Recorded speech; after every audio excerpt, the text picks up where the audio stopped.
નમસ્કાર વિદ્યાર્થી મિત્રો, આજે આપણે હિન્દી વિષય અંતર્ગત બીજો પાઠ છે અનૂઠે ઇન્સાન, અનોખા માણસ, જે પ્રસંગ વર્ણન છે તેના સ્વાધ્યાય પોથીના પ્રશ્નોની આજે આપણે ચર્ચા કરવાના છીએ। पहलो प्रश्न है विकल्पमांथी प्रश्नों ना उत्तर आपो। उसमें पहला प्रश्न है नेपोलियन और इलाइजा कौन सा खेल खेल रहे थे?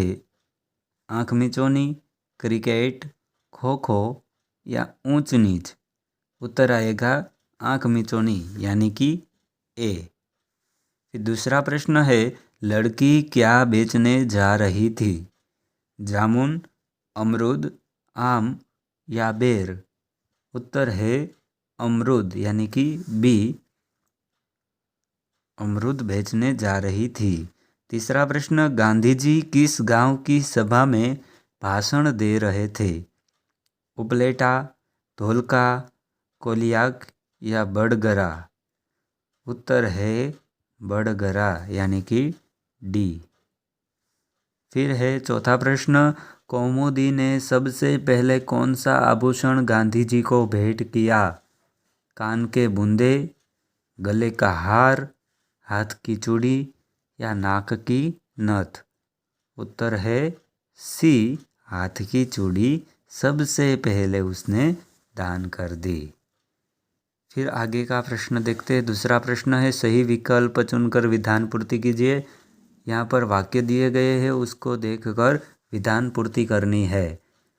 पहला वाक्य है नेपोलियन जब छोटा था तभी से वह सत्यवादी था, जुल्मी और क्रूर था, डरपोक था या चतुर था।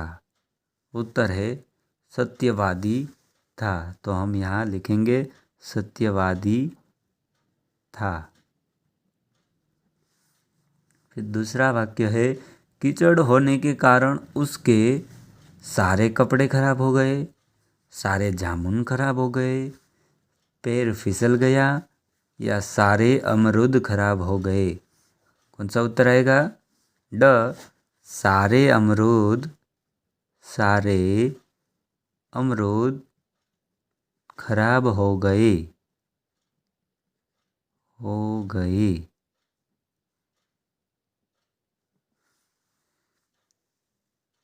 फिर तीसरा प्रश्न है गांधी जी ने सभा में उपस्थित बहनों से क्या कहा? अनाज और कपड़ों की भीख मांगी, जेवरों की भीख मांगी, पानी की भीख मांगी या पैसों की भीख मांगी।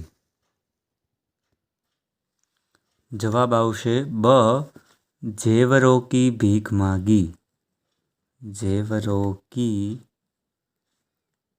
भीख मांगी।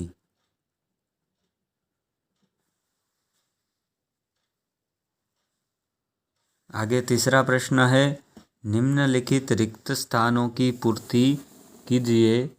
यहाँ पर खाली जगह दी गई है, उसे पूर्णी है।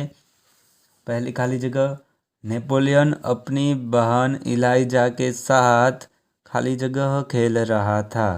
क्या खेल रहा था?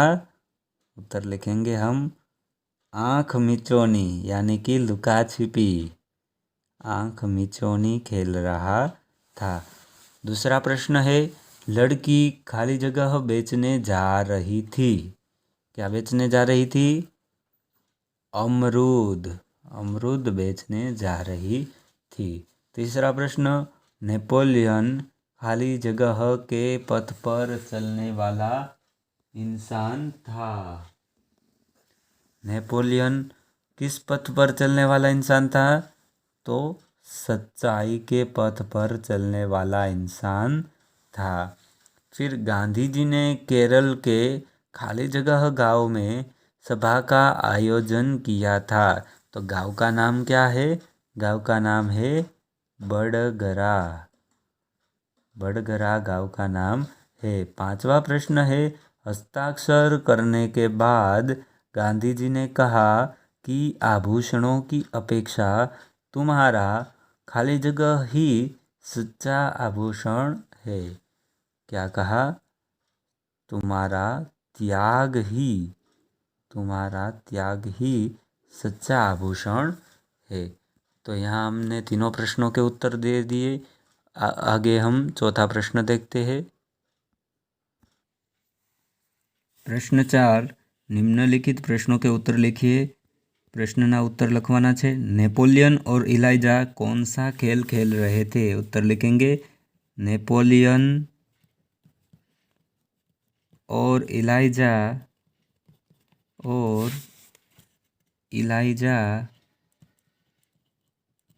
आँख मिचोनी का खेल खेल रहे थे। दूसरा प्रश्न है, लड़की क्या बेचने जा रही थी? उत्तर लिखेंगे हम लड़की अमरूद એટલે કે જમરૂખ बेचने जा रही थी।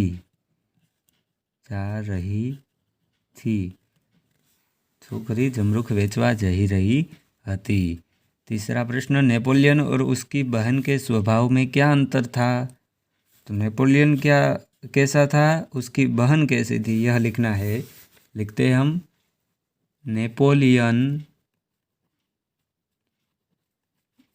नेक और प्रामाणिक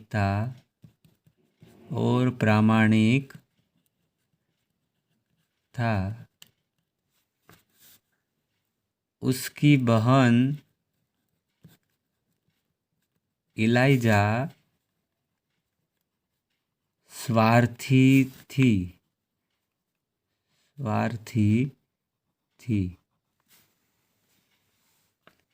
फिर चौथा प्रश्न है, बापू धन क्यों इकट्ठा कर रहे थे? लिखते उत्तर, बापू गरीबों की मदद के लिए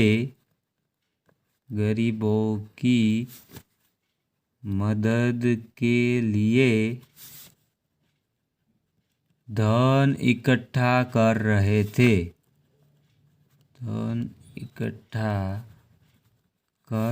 थे।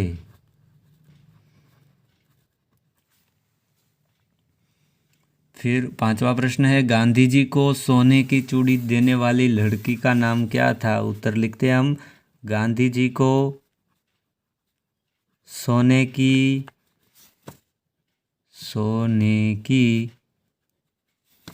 चूड़ी देने वाली लड़की का नाम क्या था? कौमुदी था।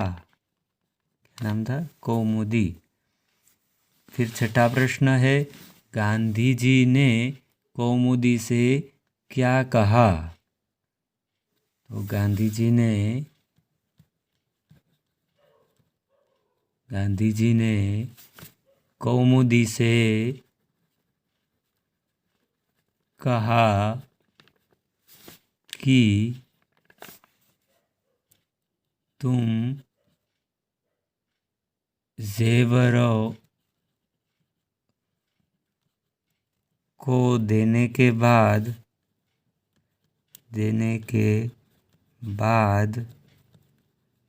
नए जेवरे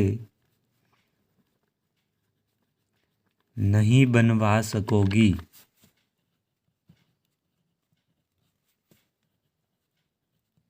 એટલે કે તું આ ઘરેણા જે આપી દઈશ પછી નવા ઘરેણા બનાવી શકીશ નહીં, એવું ગાંધીજીએ કૌમુદીને કહ્યું। ત્યારબાદ સાતમો પ્રશ્ન છે, હસ્તાક્ષર करने के बाद गांधी जी ने क्या कहा? हस्ताक्षर करने के बाद गांधी जी ने कहा कि इन आभूषणों की अपेक्षा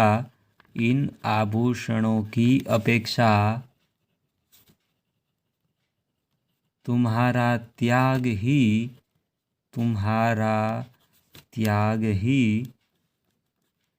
सच्चा आभूषण है।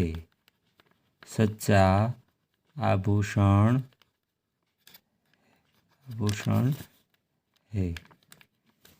આ આભૂષણોની અપેક્ષામાં આભૂષણોની જે સરખામણી કરીએ તો તારો ત્યાગ જ સાચું આભૂષણ છે, એવું ગાંધીજીએ કૌમુદીને કહ્યું।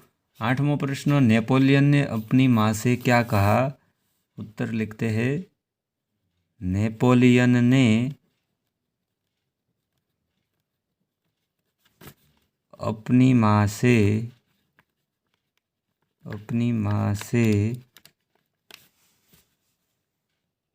अपनी भूल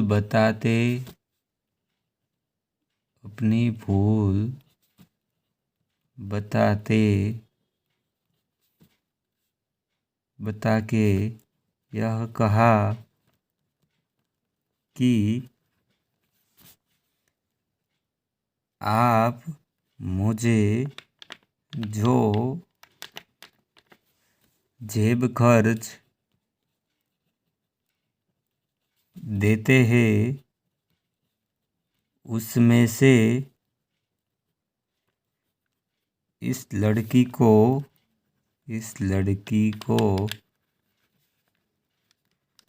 पैसे दे दीजिए।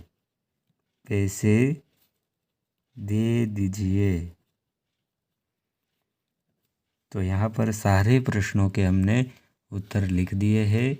अब अगला प्रश्न है 5वां प्रश्न, जिसमें क्या करना है? निम्नलिखित वाक्य किसने किससे कहे हैं वह लिखने हैं। पहला वाक्य है, अब माँ को मैं क्या जवाब दूंगी? यह किसने कहा है? तो यह लड़की ने कहा है। यह वाक्य लड़की ने किससे कहा? नेपोलियन से कहा।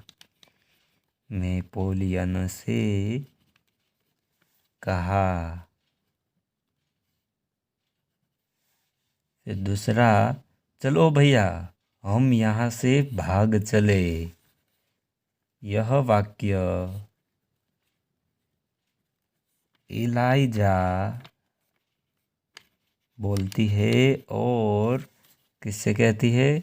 नेपोलियन से कहती है। नेपोलियन से कहती है। तीसरा वाक्य, नहीं बहन, हमारे कारण ही तो इसकी हानि हुई है। तो यह वाक्य नेपोलियन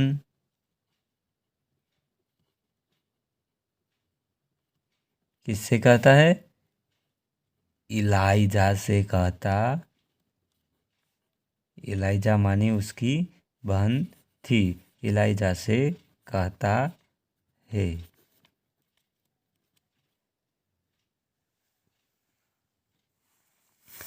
चौथा वाक्य है, अब तुम्हें 1 महीने तक जेब खर्च के लिए कुछ भी नहीं मिलेगा। तो यह वाक्य आप सभी को पता है, यह वाक्य किसने कहा था? यह वाक्य माँ ने नेपोलियन से कहा। माँ मतलब नेपोलियन की माँ। नेपोलियन की माँ ने नेपोलियन से कहा।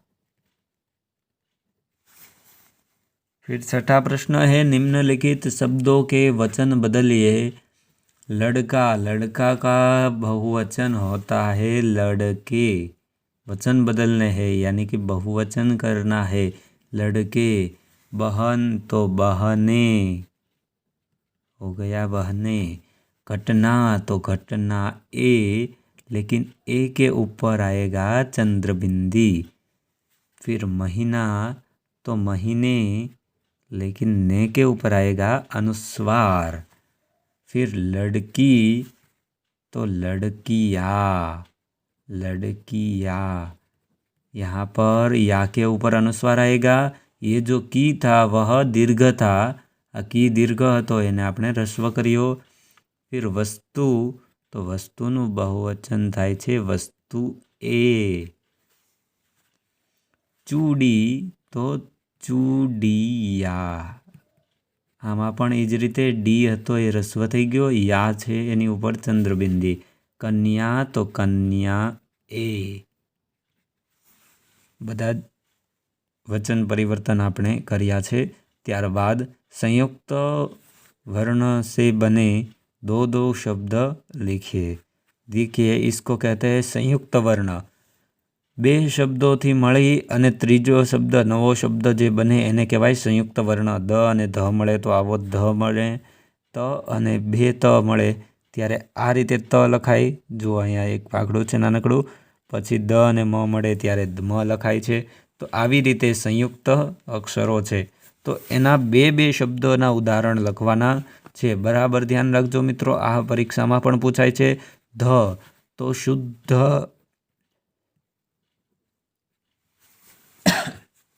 શુદ્ધ શબ્દમાં આપણે જોઈએ છીએ તો ધ ભેગો છે. પછી એવો જ બીજો શબ્દ છે બુદ્ધ, शुद्ध और बुद्ध. फिर त वाले उदाहरण लिखने हैं. पत्ता, पत्ता એટલે પાંદડું. ત્યારબાદ છે સત્તા, સત્તા એટલે હુકુમત, જેનો અધિકાર છે તેને કહેવાય સત્તા. ત્યારબાદ ત્રીજો દ્મ છે. દ્મ એટલે પદ્મ. આપણે પદ્માસન કહીએ ને, પદ્મનો અર્થ શું થાય? પદ્મ. પદ્મનો અર્થ થાય કમળ. ને પદ્મિણી અથવા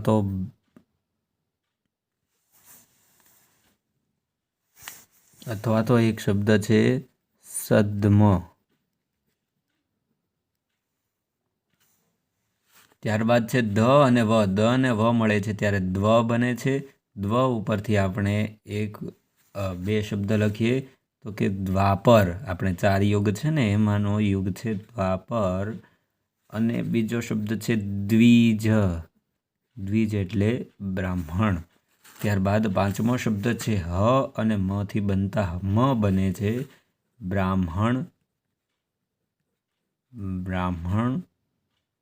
પછી બીજો મ વાળો શબ્દ છે, તમને ખબર હશે, બ્રહ્મા. તો અહીં આપણે બધા શબ્દો લખી લીધા. આ સિવાય પણ અન્ય શબ્દો બને છે જે બનતા હોય, પણ આના જે આ વળાંક છે એ શીખવા ખૂબ જરૂરી છે. પછી 8મો પ્રશ્ન છે, નીચે संज्ञा से बनने वाले विशेषण शब्द दिए गए हैं, उनका वाक्य में प्रयोग कीजिए. તો આ સંજ્ઞાથી બનવાવાળા વિશેષણ છે. આ સંજ્ઞા છે ધર્મ, એનું વિશેષણ શું છે? ધાર્મિક. તો એના ઉપર એક વાક્ય લખવાનું છે. પહેલું વાક્ય ધાર્મિક ઉપર લખીશું તો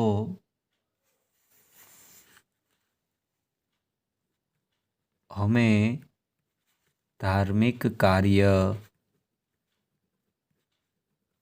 भी करने चाहिए.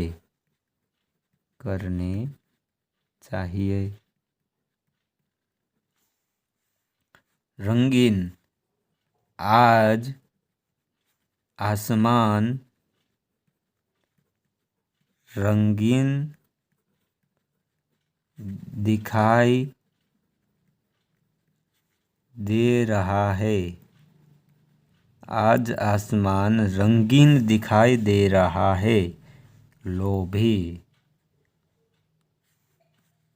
किसान लोभी था. किसान लोभी था. ખેડૂત લોભી હતો. भारतीय, तो हमें भारतीय होने का गर्व है. फिर गुणवती, रमीला गुणवती नारी है. अंतिम वाक्य જોઈએ। दयावान संत सूरदास ने दयावान व्यक्ति को श्रेष्ठ कहा है। तो આજે મિત્રો આપણે અહીંયા સુધી જ અભ્યાસ કરીશું। 8 પ્રશ્નો જોયા છે। હવે આગળના તાસમાં આપણે આગળના પ્રશ્નો જોઈશું। અસ્તુ, જય હિન્દ, જય ભારત।